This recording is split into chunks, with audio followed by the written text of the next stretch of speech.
Thank you, Dave. Well, today, very simple. I've asked to, so that we can present to you, if you remember, as I'm sure you do, that during the SONA, I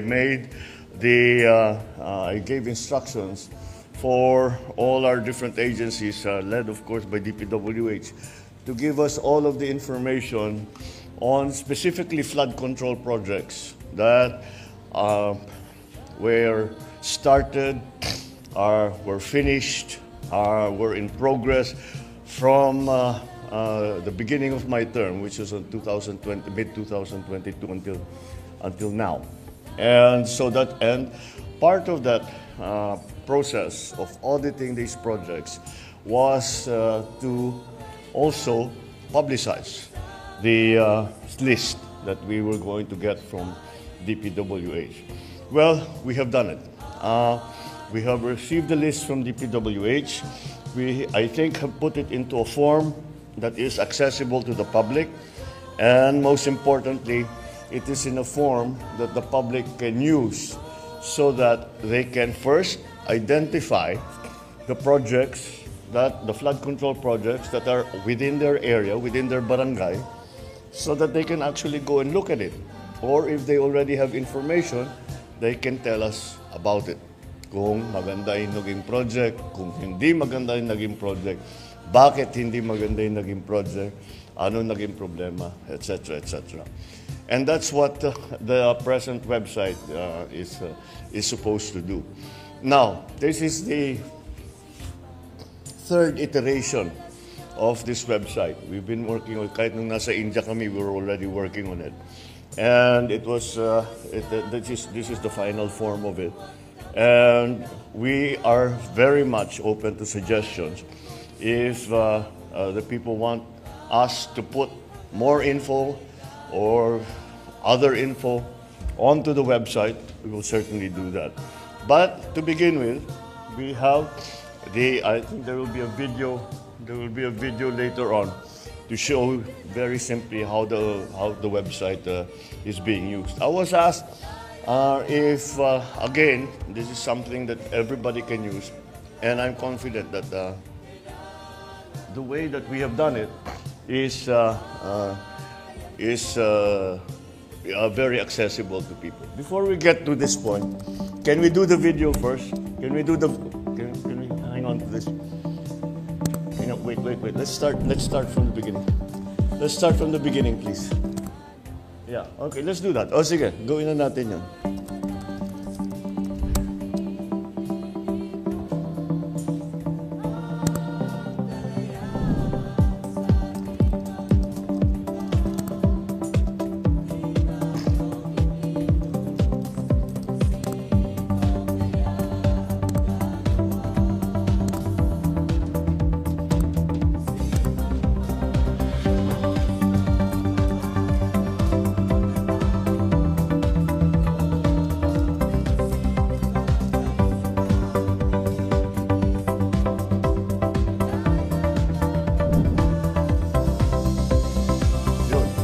Another feature that we just added na pwede mong hanapin sa mapa. And then, beyond that, this is the street map. Pero maraming overlay yan. May overlay pa yan na satellite picture.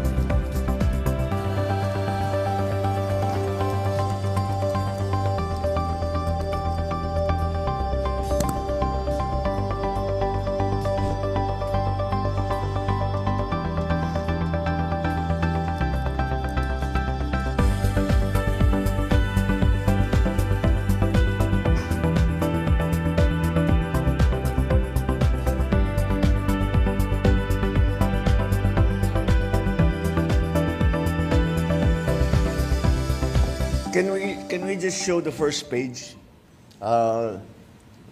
Yung list of projects and then yung search. Well, that's the there. Okay, keep going up. All right. Doon sa pinakita, linalagay yung location, yung date, kung ano yung project. You don't need to have all of those details. All the public has to do Para ang ginawa ko, sabi ko, kasi nung unang namin natanggap ito, it was map coordinates. So sabi namin, hindi pwede. So we translated the map coordinates down to the barangay level. So ang kailangan lang ipasok ng kahit sino, buksan yung website para makita, tiga barangay 1, 2, 3 ako. Tama. Yun, ilagay lang, ayan, barangay Tabaco. And they can search all of the projects that are in their area. So kung alam na nila, pwede na sila magsabi maganda naman. Pwede sila magsabi hindi maganda ang naging project. And so those are we just try to keep it as simple as possible so that people can just put yan lang naman eh. Basta barangay lang, tama na 'yon. Kasi yung isa may listahan pa eh. Where, when, that's not necessary. If alam ninyo, di gamitin nyo. Pero kung hindi necessary na ganun, ito na lang. Basta lagay nyo yung barangay ninyo at lalabas na lahat ng flood control project. Maybe there are certain already initial findings that we have made during the ongoing investigation that we have initiated since the SONA. And I think it is interesting for people to look into so that it can be a guide as to where maybe the problems have arisen. And these are key findings on flood control projects. Can we put that up? Yeah. These are basic data lang ito. Next page, yeah. The total cost of all of the projects since July 2022 until today is 545 billion pesos. I don't know about you, but that is a very big number by any measure. That is an enormous number. Let's keep going. Another observation is that there are 6,021 projects worth more than 350 billion that do not specify the exact type of flood control that is being built.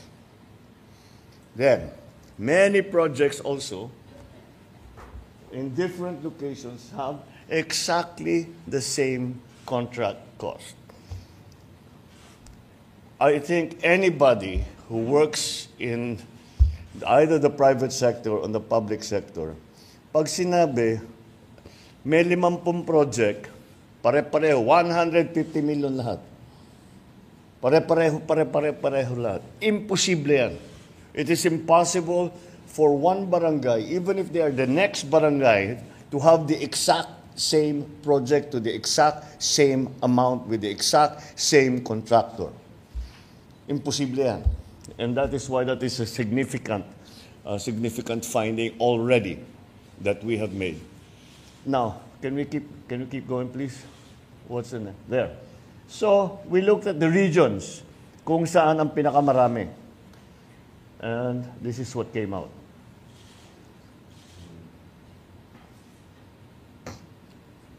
So that's something that we have to dig deeper into. Parang yung NCR, that makes sense. Kasi talaga yung flood problem nandiyan. Pero titignan pa natin yan. Tapos, Region 3, well, they're flood prone. But tignan natin why, as opposed to other places that have that are also flood prone. Okay, next. Here, I think you can analyze this for yourself. I don't need to explain this. These are the provinces with the most projects. And at the same time, here's a list of the top 10 provinces that are most flood prone, that have been assessed to be the most flood prone. I think you will notice they don't necessarily match. This side and that side don't necessarily match. Now, I'm sure there are explanations for that. We will have to study it further. But you would intuitively say that projects the areas, rather, the provinces, the regions, whatever you want to do. Whatever pinaka-flood prone, yun dapat ang pinakamaraming project. No?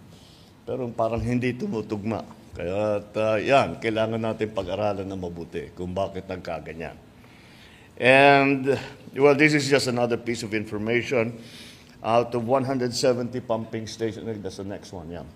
Pumping stations, 157 were in Metro Manila. This really, more than anything, manifests how the pumping stations have become ineffective because of the garbage collection problem. So that's indicative of that. Kaya namin linagay yan dyan. Kaya dahil para yung malaman ng tao, gawa tayo ng gawa nitong pumping station, pag yung basura naman ay natapon, nabara yung bomba, nabara yung estero, nabara lahat, kagaya yung pinuntahan natin nung last week, wala ring silbi yung pumping station. And that's just to bring home the message that we really have to do something about the garbage problem. There are, let's see, yeah, this is, all over, there are 2,409 contracting entities, which is understandable. Kasi sa local, ganyan talaga yan. May AA, AAA, yun lang ang pwede niyong gamitin. And pag yung maliliit na project, the local can do it already. So that's not, just to show paano yung nagkahatian. However, this is another disturbing assessment statistic. 20% of the entire 545 billion budget napunta lang sa 15 na kontraktor. Sa 15 na kontraktor na yan, 5 sa kanila ay may kontrata sa buong Pilipinas. Keep going. Yeah, with the flood. Ito na yung listahan. And this is what I was talking about. 5 of these 15 contracts have projects in almost all regions nationwide. Ang justification sa pagpili ng kontratista ay para sasabihin, pagbigyan naman natin yung local. Di ba? Para naman yung mga maliliit na kontraktor, may trabaho naman sila. Mas mabilis kasi kung local. Kausap mo yung tao eh. Again, my experience as governor is that as much as possible, we try to do it by local. Kasi pwede namin, may madali, sabi, bilisan nyo na, bakit wala pa, pwede mong anihin. You have some influence over the thing. But that for me was the one that stood out very much. 5 of these contractors had projects in almost the entire country. So those are the ones that immediately pop out na sa aking palagay ay kailangan natin tignan. So anyway, this is the initial. We are rolling out the website today. We have provided you with some of the initial information that we have had. They are not assessments. We are not accusing anyone of anything yet. However, it gives us an idea of how this has been conducted. So I hope people will take advantage of this. And as I said, there is always a way for them to give their comments. Magsumbong sila kung yan ang gusto nilang gawin. Maaari naman, sasabihin nila, hindi, walang problema dito. Yun ang pinakamagandang balita na matatanggap namin. So I encourage everyone to look into this and say your piece. Kasi parang sinasabi ng mga iba, nakikita naman namin hindi maganda pero wala naman kami mapuntahan, wala naman kami malapitan. Ngayon meron na. Ngayon meron na kayo malalapitan. Ito, ang lalapitan na ngayon ninyo ako mismo. Dahil akong titingin dito araw-araw sa website natin at babasahin ko ang mga report na ibibigay ng taong bayan. So this is the first step. We are going to keep going. This is something that is, I think, absolutely necessary. We have to clean our ranks. This is it might be a little painful. Baka masangkot dyan yung mga tao na malapit sa atin. Ngunit kahit malapit sila sa atin, mas malapit naman siguro sa puso natin yung taong bayan. Kaya silang unahin natin. All right. I think that's just a preliminary briefing, and thank you, and I'll take some questions. Thank you very much, Mr. President. Mr. President, the first question will come from Alvin Baltasar, Radio Pilipinas. Mr. President, magandang umaga po. Hi, sir. Good morning po. Mr. President, Mr. Ramon Ang is offering to solve the flood problem in the National Capital Region. What is your take on this? Thank you. What else? What else can you say? You know, this is why we have. This is the reason why, from the very beginning, I always said the private sector needs to be part of everything of our national development. Hindi pwedeng ganon. Now, yung proposal ni Ramon Ang is also certainly very welcome. Because you know, we've seen his projects. Maganda naman ang mga nagiging resulta. He's able to bring it in on time, and you know, the man is an engineer, so I'm sure he has pinag-aralan niya na mabuti yan. He's actually given me already this briefing before. And however, there is still another side to his proposal, and the other side of his proposal, I will fix the flooding problem. I will desilt the areas here in Metro Manila anyway. But the mayors, the LGUs, have to take care of the garbage problem. It simply doesn't work until we have a solution to the garbage problem. We have a proposal for waste-to-energy solution in Manila, City of Manila. So baka naman, so that I think that will go on, but that's only for Manila. So itutuloy natin, titingnan natin kung magandang lumabas doon. And if that's the case, then that's what we will do with other parts of at least Metro Manila sa una, or the other urban areas na nababaha. So again, anybody who wants to help, it's a welcome offer. Yes. So, sir, just a quick follow-up. So, yung proposal po ni Senador Panfilo Lacson na itap din yung ibang mga bilyonaryo sa bansa, welcome din po sa inyo yun. Siyempre, you know, you don't look a gift horse in the mouth. Kung handa silang tumulong. And this is not anything new. The so-called taipans of the country, pagka meron tayong gustong gawin, nag-o-offer talaga sila.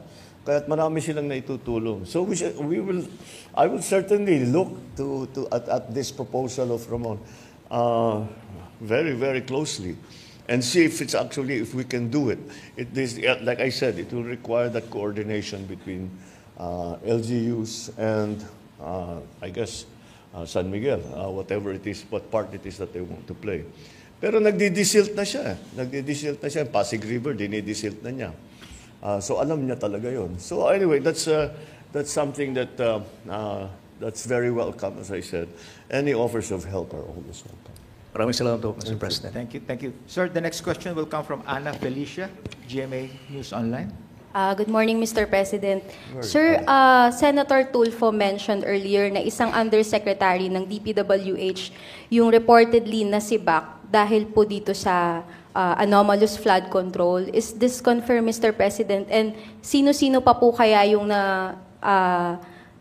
involved dito sa corrupt flood projects po? If we can name them, Mr. President. Now?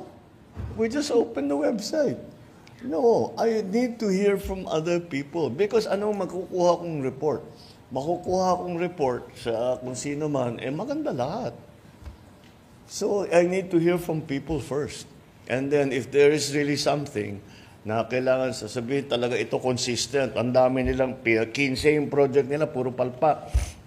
Delikado na yan, pitignan na namin. But we don't have that yet. We haven't conducted that. If you remember, the DepDev is going to now go into all of that. Pero parallel effort yan. sa gobyerno at saka sa taong bayan. Importante yung contribution ng taong bayan. Napakahalaga.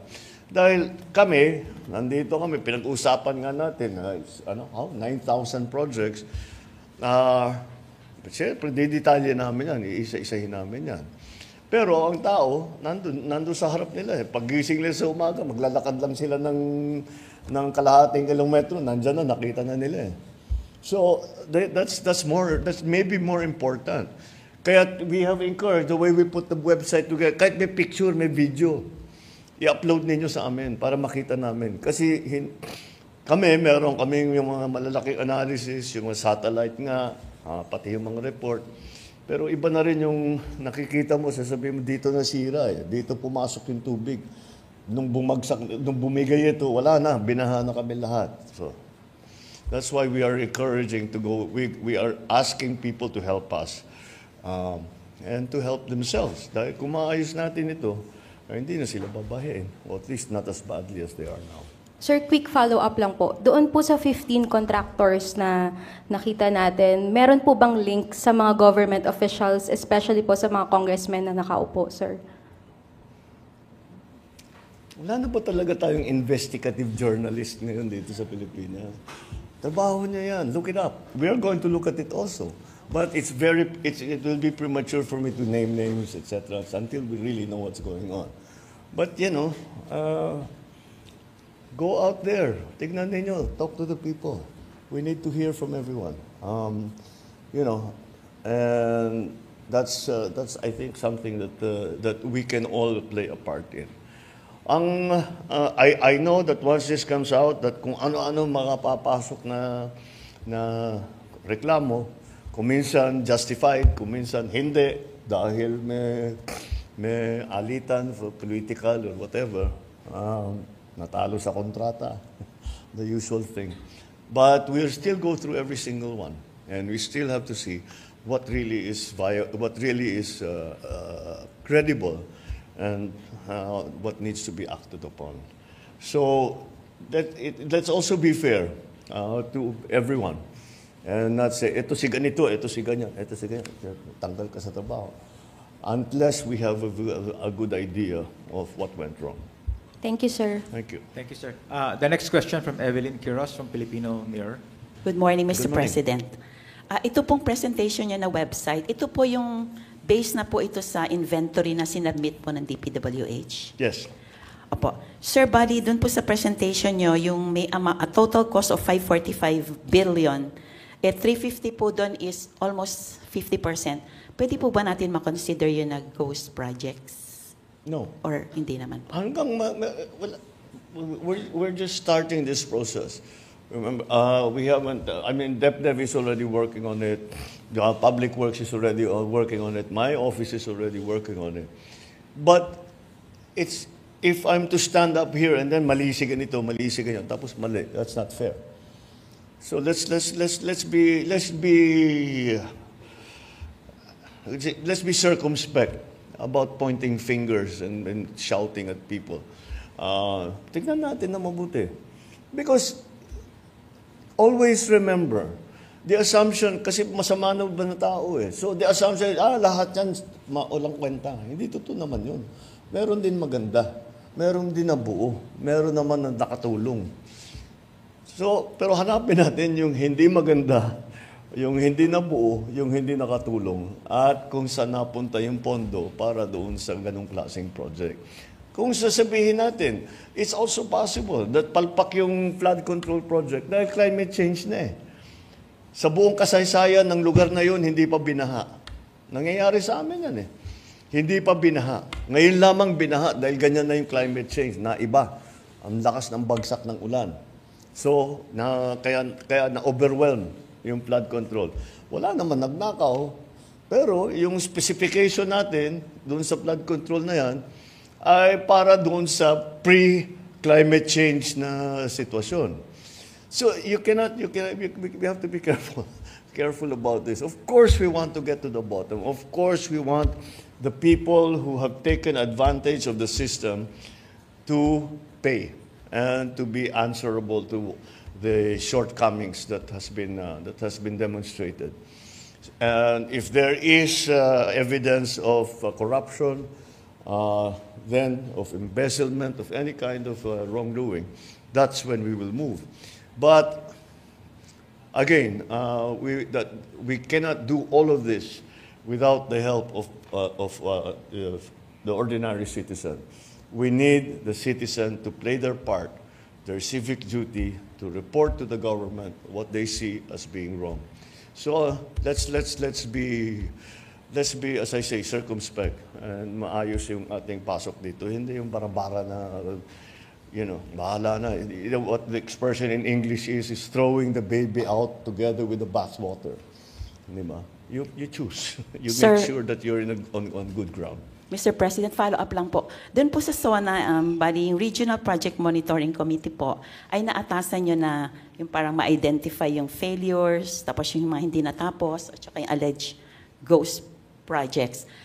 Pwede po bang malaman ngayon sa inyo kung sino po talaga yung ahensya na mag-iimbestiga nito, yung pangkalahatan? Thank you po. It will be DepDev. The regional, they will look at all of this. That's why what the DepDev, for example, can do. For those who are not up to, DepDev is what NEDA used to be. We just renamed it, so it's now called the Department of Development. So anyway, ang gagawin naman ng DepDev, titignan yung papel and see what happened, where it went. Tapos yung mga really very, very problematic areas, siguro papupuntahan nila. But how many areas can they go to? We were talking about 9,000 projects. Hindi nila mapupuntahan lahat. Kaya para sa akin, napakahalaga ang kontribusyon at ang mga komento, ang mga reklamo, ang mga video, mga picture na ipapadala sa atin ng taong bayan. This will not work. This whole process will not work unless people are involved. It is not going to be enough if only government is involved, if only DepDev is involved, if only Public Works is involved, if only the Office of the President is involved. We need everyone involved because, I don't know, 80 million, 90 million pairs of eyes are better than all the eyes in entirety of government. So, again, let me stress that it is exceedingly important that people get involved.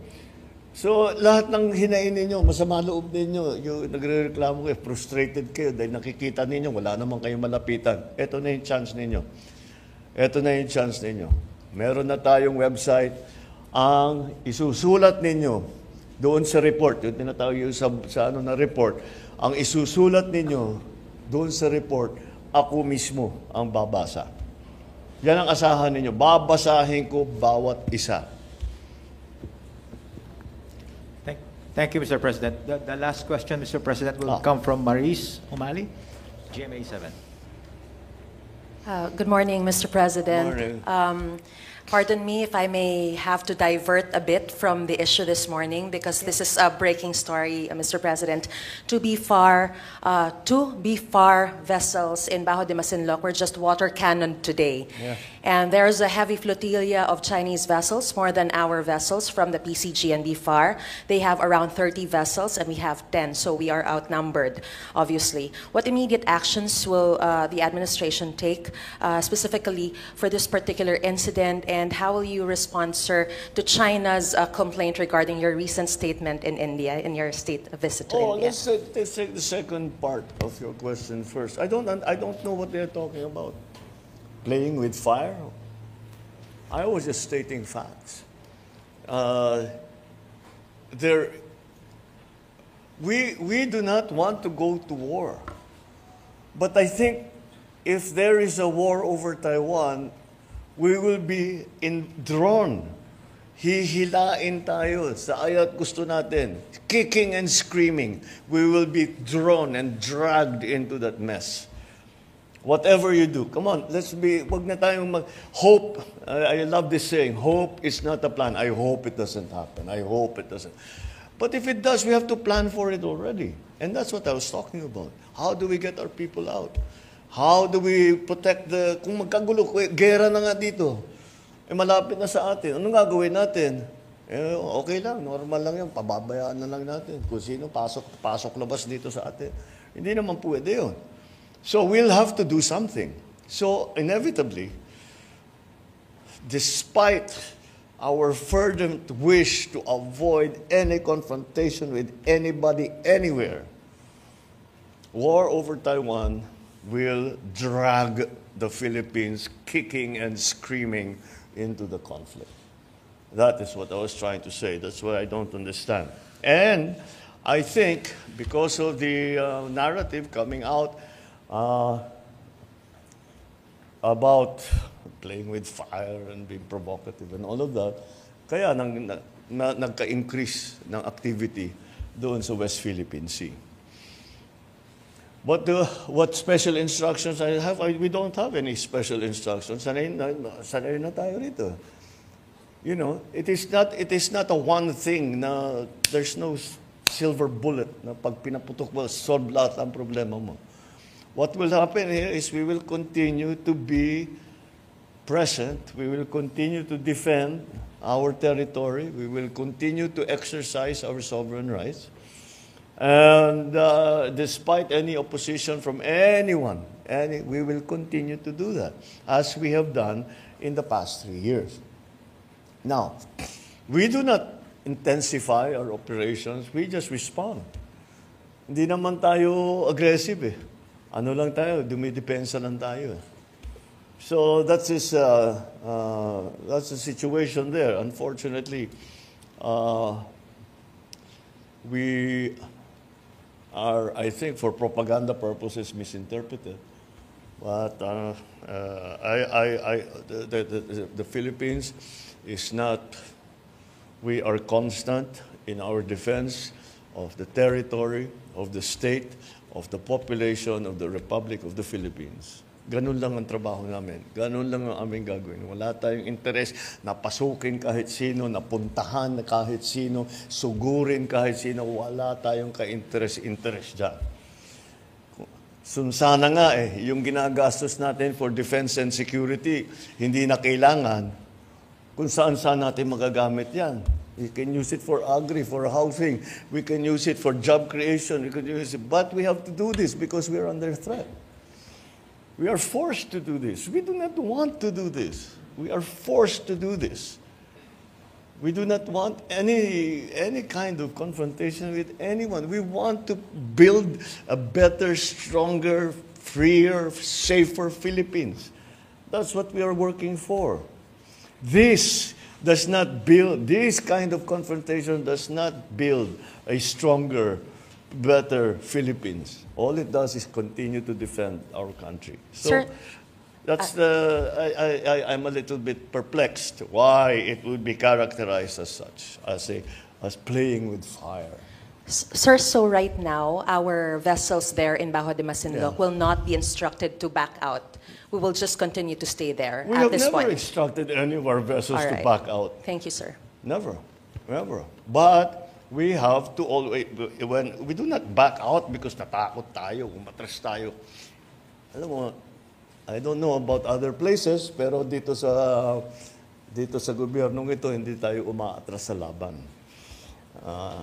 We are brave. Filipinos are brave. But we do not. Sinong Pinoy na gusto magkagera? Sino? Kahit maganap ka para sa akin, kahit isa. Kahit yung sundalo, kahit yung Coast Guard, ayaw nila ng gulo. So, no. But at the same time, we have a duty to perform. And that is to defend the country. So no, we never back down. We always continue to do. Our uniformed personnel, the Navy, the Coast Guard, the Army, the Marines, all of them, the Air Force, all of them are pledged. They took an oath. And they're just doing their duty, they're performing their mission, defend the Philippines. Yun lang naman ang ginagawa nila. And we will not stop doing it. We will not stop doing it. We will stop doing it when the threats stop. Tigil na yung mga threat, we can all sit more safely at home and mas magiging magaan ang kalooban natin kapag ganun ang sitwasyon.